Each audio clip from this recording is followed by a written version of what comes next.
Welcome everyone. Here today we'll be discussing about taxonomical aids. In the previous class we have already discussed the characteristics of the living organism.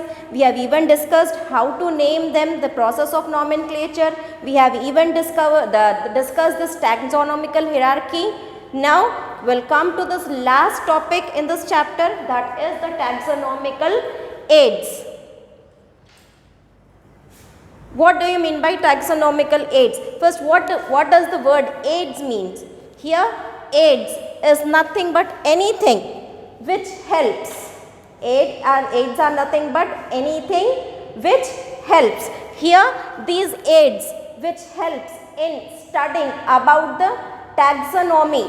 The aids which helps in studying about taxonomy, that is how to group the organism, how to identify them, how to name them, everything about it. So that the aids which helps in studying about the taxonomy. So those type of aids are called as taxonomic aids. Now here this one,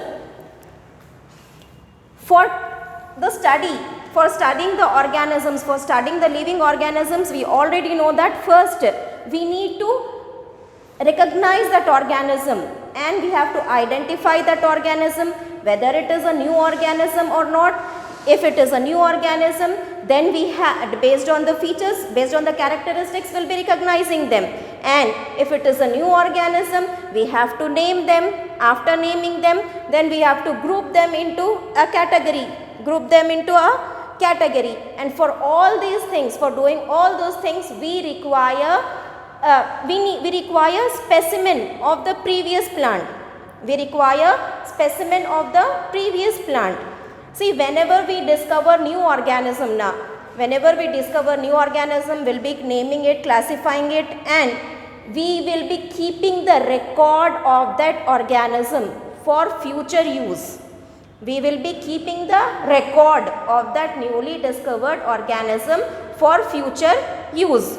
Okay. And from that record only we will be matching whether, for example, if we have found a new organism, so what we will do, we will check, that is we will check it with the previous specimen present. That is we said now we will be keeping the record. How we will be keeping the record? By keeping the specimens of the organisms. When a new organism is found, it is that is named, classified, and here the record is kept in the form of specimens. Record is kept in the form of specimens, and by checking the specimen and matching it with the previous, that is matching the new one with the previous one, we will be able to say whether it is a newly discovered organism or previously discovered organism. So we will be keeping the record in the form of specimens of plants and animals. So for studying this taxonomy, we require, that is collection of specimen of plants and animal species is very essential. If it doesn't have any record, we won't be able to know whether it is a new organism or whether it is previously existing organism. So we won't be able to know. So in order to study, so here for studying the taxonomy, we require a collection of specimens of plants and animal species. Okay, so this is the main source for the study of taxonomy. From where to study? By checking the previous specimens and matching it with the new ones. So now here we cannot study all there are some techniques and methods. To preserve the data preserve the specimens.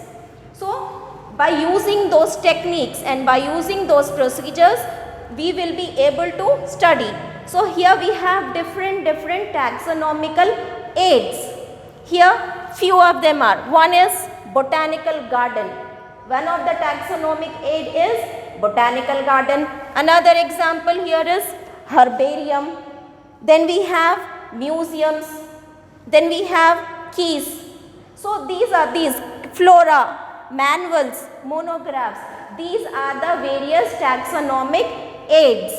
Taxonomic aids are the aids or the things or the specimens which helps in studying about the taxonomy. So what are the different taxonomic aids? Here botanical garden is one taxonomic aid, herbarium is one taxonomic aid, museum is one taxonomic aid, keys they are also, they help in studying taxonomy, that is about living organism, flora it is also helping in studying the living organisms, manuals, monographs, these are all the different taxonomic aids which helps us in studying the living organisms. So we will study in detail about one by one. So first we will see what botanical garden. Botanical garden. We have visited many gardens. I think most of you have visited botanical gardens also. Here this botanical gardens are the place, a place is preserved, the place that is a large area will be there, it will be conserved or preserved only for growing the plants, only for growing the plants. So here botanical garden is a place where variety, many number of plants are grown naturally. Plants are grown naturally. We will be seeing a variety of plants, many number of plants. A place will be allotted, a very big area will be allotted, and in that area here plants will be grown. In that area plants will be grown. The newly discovered plants, all those discovered plants will be grown in that particular place. And along after growing them, so we are growing them naturally. They are not specimens, live plants. We are growing live plants in that area. Okay. Now, when we have also seen when we visit a botanical garden, it is a very vast place with many number of plants. Okay. And for that is we see labels on those plants. We see labels. Each plant will be labeled. Each plant will be labeled.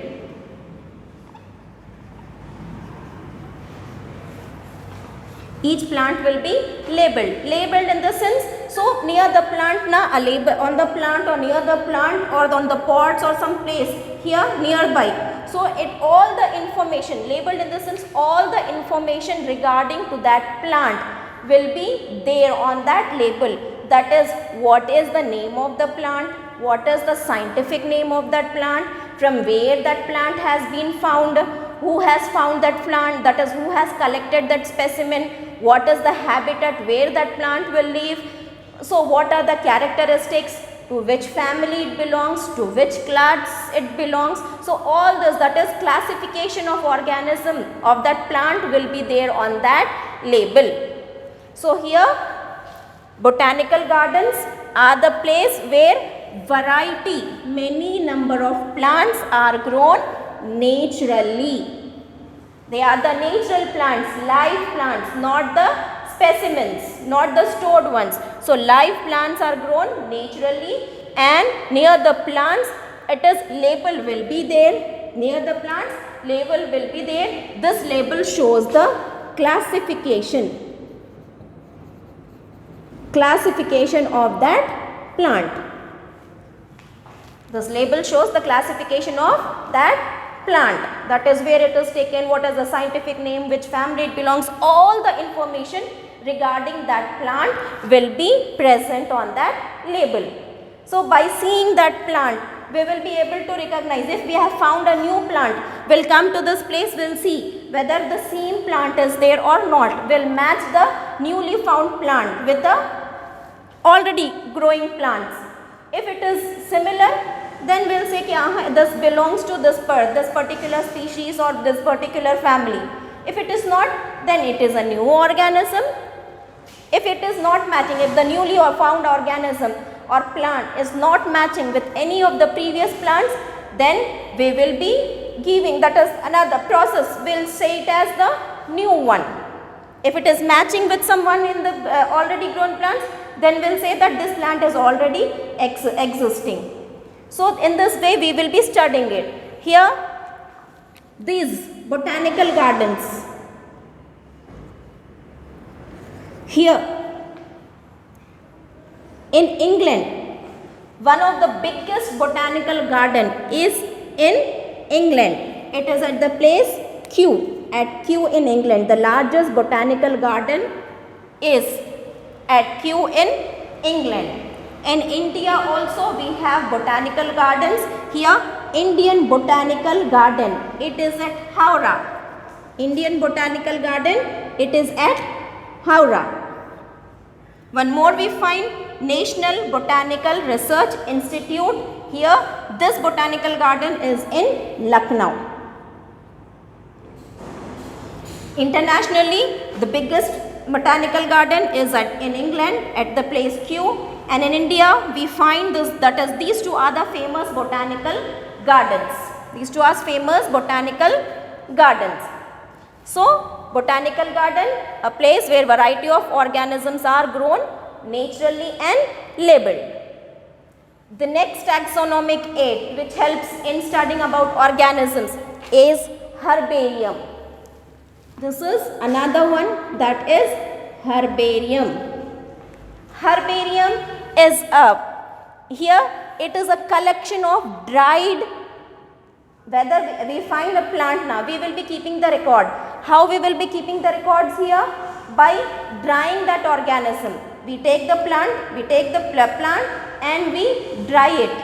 We do this many times when we find, that is when someone gives us a flower or when we have a habit of keeping that flower in the books.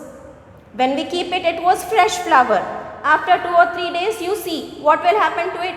That fresh flower will get dried up, okay, and it will get pressed on the paper in the book.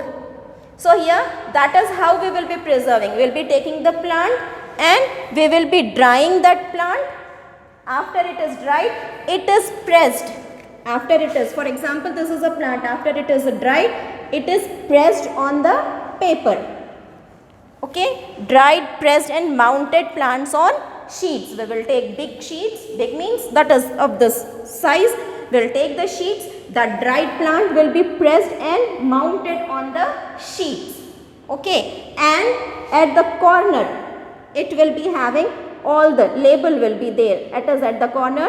Here it will have all the information regarding that plant. That is, what is the name of the plant, from where it has been found, what is the scientific name, who have found it, classification, all the details about classification, that is family, order, everything will be written here on the space provided.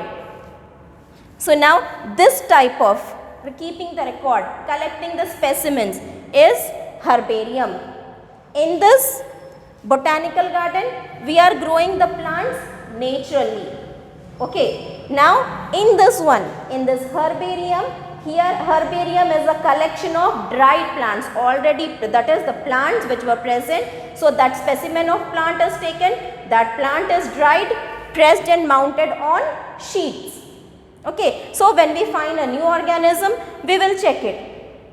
So now this one, these sheets will be kept in big files, herbariums, and those files will be safely kept in big almirahs. A place like in this, for botanical garden, a place is given, a vast place is given. For this also, for keeping this also, a place will be given, but it won't be that big to that of this botanical gardens. A small place will be given, and in that place, that is desks, almirahs and all will be there, and in that desks and almirahs we will be keeping the files which have all these specimens. So herbarium consists of specimens of dried, pressed and mounted plants on sheets. Here Royal Botanical Garden at Kew has the largest herbarium. The largest herbarium is at Royal Botanical Garden at Kew. We already said that in England we have a botanical garden at Kew, and here at this place only we also have the largest herbarium, where that is natural plants are also there in a particular area, and here one more, that is herbarium is also present there in that. Now coming to this next aid, that is the museum.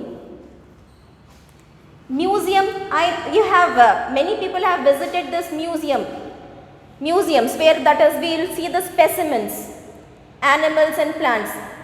Here specimens, how they will be stored? Live, that is the animal, the dead animal will be stored for future use. The dead animal will be stored for future use. How we store them? Because we all know after an organism dies, within a day or two, this body of the organism, whether it is human being, whether it is plant or whether it is animal or whatever organism, the body starts to decompose. And it will, in the end, the body will be totally decomposed. So now, how to preserve them? If we keep the dead animal like it is, we cannot. We use certain chemicals. That chemicals are called as preservatives. Those chemicals are called as preservatives. We apply that preservative on the bodies of the dead organisms or dead animals or dead plants.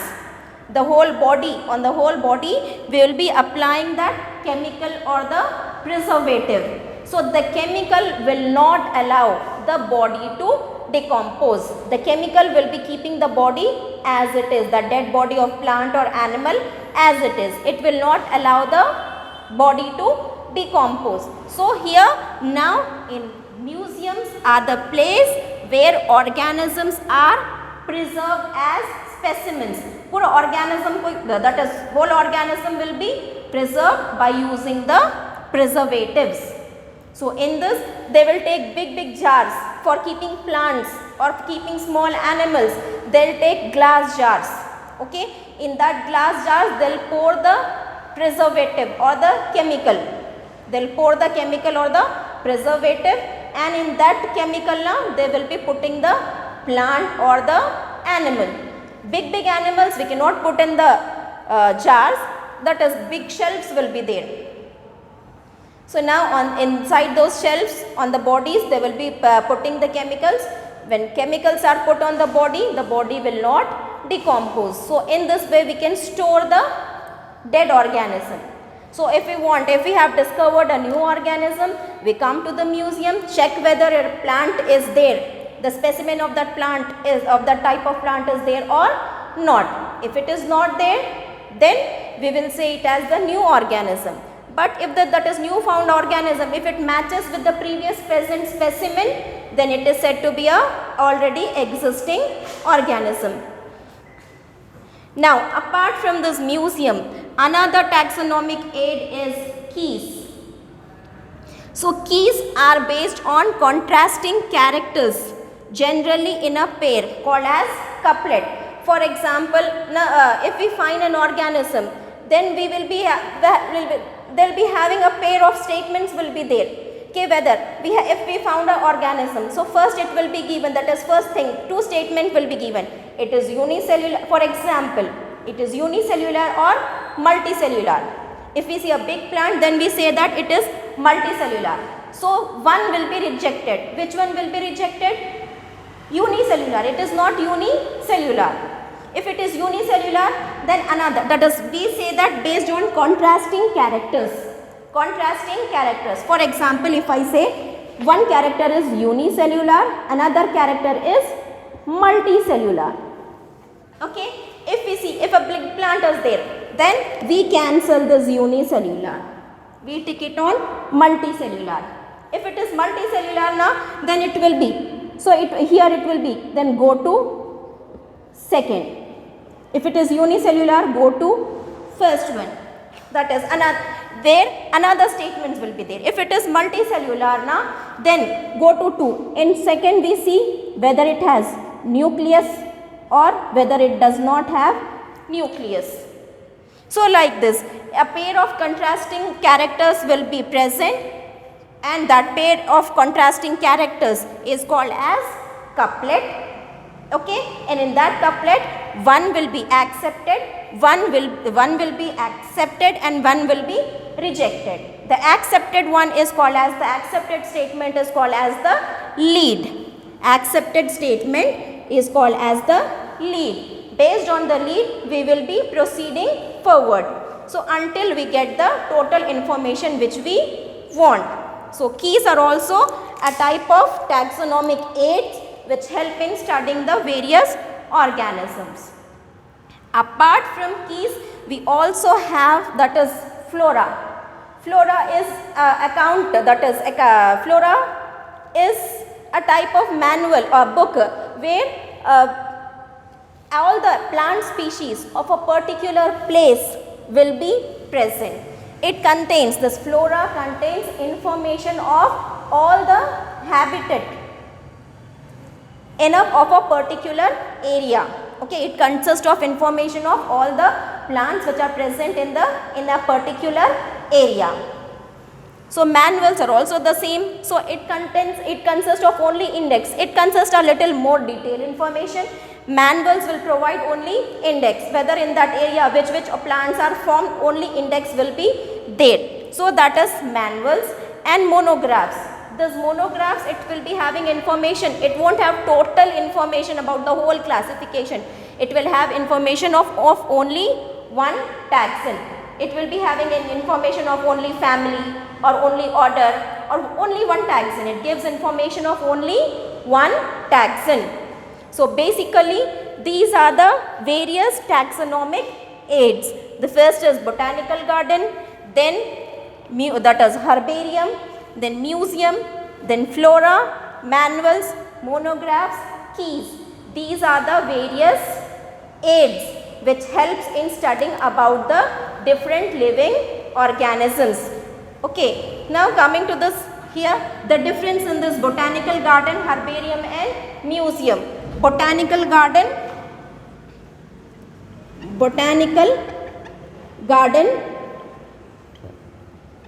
plants, it is a that is collection of live plants. In botanical gardens there is collection of live plants. Then in herbarium it is collection of dried plants, dried specimens. Okay, and this museum, it is collection of preserved specimens.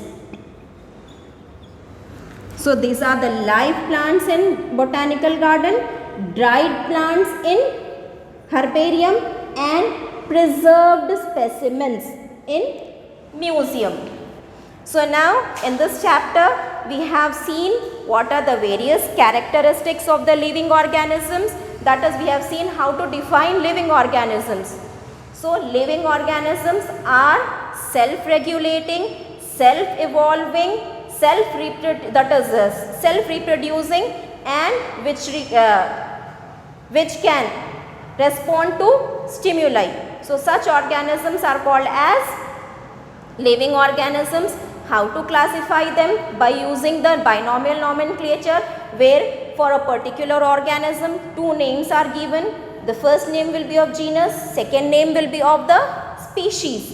And we have also seen the various what is classification, that is grouping the organisms based on certain characteristics.